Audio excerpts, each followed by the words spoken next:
Hi, everyone, and welcome to the Deep Dive. Our mission today is to, well, really cut through the noise of the global semiconductor market. Right. Glad to be here. Yeah, and we're looking at a very comprehensive May 2026 financial research report from UBS.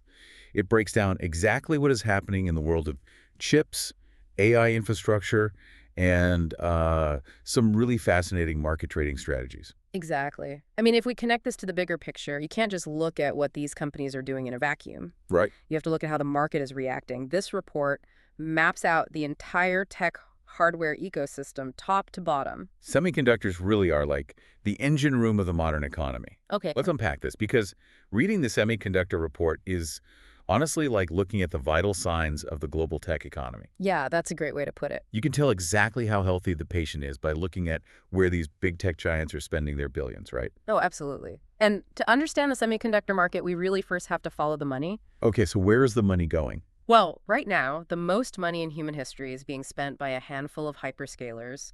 Um, they're pouring it into AI infrastructure, and that is actively propping up the foundational analog chip market. So we're talking about the really big players here. Right. Amazon, Google, Microsoft, Meta. The report has some staggering numbers on this. They've all reinforced this massively strong AI infrastructure spend. How massive are we talking? So, across the broader tracked universe, AI capex is expected to hit $968 billion by 2027. Oh, Yeah, and over $1.039 trillion by 2028. wait, over $1 trillion just on AI capex. Just on that, yeah. And the reason this matters so much is the bottleneck. The demand for AI is just continuously running ahead of available compute and power. It's like they can't build it fast enough. Exactly. I mean, Microsoft specifically noted that their AI demand is constrained by, GPU availability, networking supplies, energy, and just raw data center capacity. Right, which means if you're selling the shovels in this gold rush, you're doing great. Precisely. This momentum is incredibly positive for merchant compute and custom accelerator companies. Companies like NVIDIA, AMD, Broadcom, and Marvell. Okay, so that's the high-end AI stuff. But what about the analog chip makers, the Mhm. ones making the less glamorous components? Right, the foundational stuff. Well, companies representing about half of the total industry revenue, so Texas Instruments, STM, Renesas, NXP, they've all reported earnings recently. And how do they do? The consensus is they've all beaten expectations and actually raised their guidance. Wait, hold on. I noticed a detail on the report here, and I have to push back a little. Sure. The report says auto revenue actually missed by 1%. Sure. So if the auto sector missed, why are the management teams of these analog chip companies still so enthusiastic? I mean, is it just corporate spin? It's a fair question, but no, it's not spin. What's fascinating here is the crucial difference between vehicle production and content per vehicle. Okay, break that down for me. So total vehicle production might be volatile. It might even be down a little bit. But ADA Advanced Driver Assistance Systems is this massive secular growth driver. Ah, I see.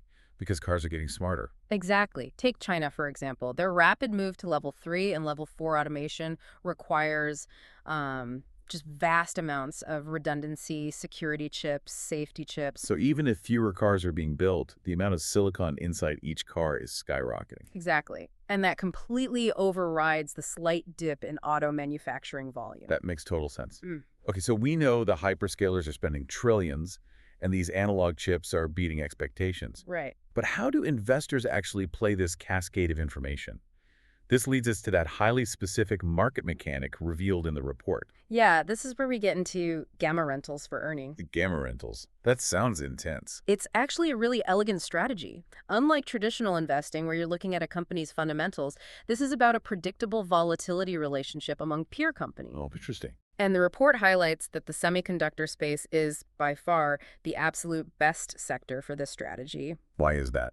Well, let's look at companies like Analog Devices, or ADI, and Applied Materials, AAT. They pose a really strong opportunity because of their fiscal calendar. Their earnings reports land a full month behind their peers. Here's where it gets really interesting. Yeah.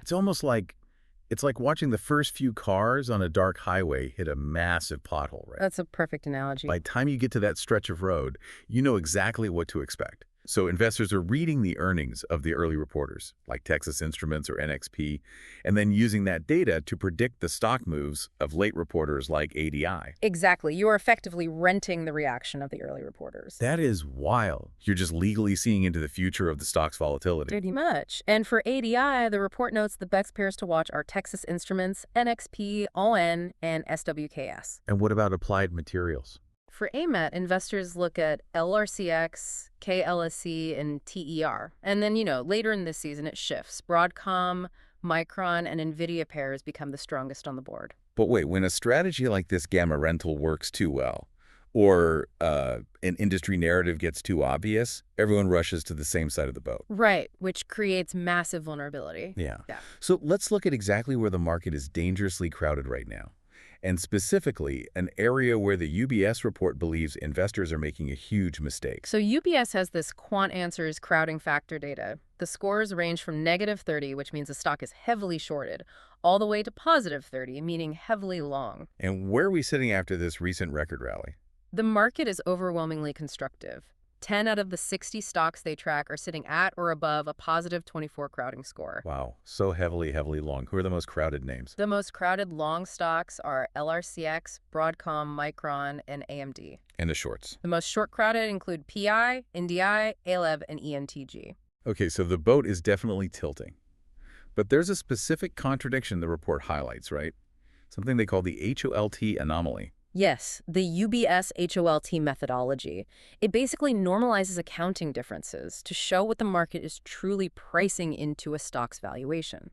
Like stripping away the accounting magic to see the raw expectations. Exactly. And what it revealed is shocking. The market is pricing hard disk drive stocks. So HDD companies like Seagate and Western Digital as if they will experience a permanent 13% long-term growth rate. Wait, 13% growth forever? Forever, with absolutely no down cycle. For old school spinning hard drives. That seems optimistic. It is, especially when you contrast it with memory stocks like Micron. The market is actually pricing Micron for a steep negative 13% down cycle in 2029 and 2030, right after this current AI upcycle. So what does this all mean? I mean, if the market is supposedly so efficient, how can investors collectively price in a permanent infinite boom for old school hard drives, but then a massive bust for advanced memory chips? It's a great question. Isn't memory just as crucial for this AI boom? It absolutely is, and the UBS analysts agree with your skepticism. They explicitly state in the report that this discrepancy just does not make sense. So what's their play here? Their explicit stance is to advocate owning Micron over the entire HDD complex. The market is basically treating these HDD stocks as unjustified outliers, swept up in the data center hype while punishing memory unjustly. Okay, so let's summarize this journey for everyone listening, because we've covered a lot of ground. We really have. We've tracked $1 trillion in upcoming AI capex. We've seen how the explosion of chips inside cars is literally saving the analog sector. We learned how to rent volatility using the calendar, which is amazing. And we exposed a glaring pricing contradiction between hard drives and memory. Right. And the reason you should care about all this is because understanding these deeper mechanics, how data is interpreted and how crowds behave, could give you a massive edge over just reading surface-level headlines. Absolutely. And I want to leave everyone with one final thought to mull over regarding that $1 trillion. Let's hear it. If the major hyperscalers are locked in to spend over $1 trillion by 2028, and they are already citing energy and data center capacity as their primary constraints, what happens to the global supply chain if the power grid simply cannot support this growth? Oh, wow. That's a huge point. Right. Will having the best chips even matter if there physically isn't enough electricity to turn them on? That is an incredible bottleneck to think about. We'll definitely be watching the power grid closely. Please subscribe to this channel. Next episode will be even more exciting. This video is for research and analysis purposes only and does not constitute any investment advice.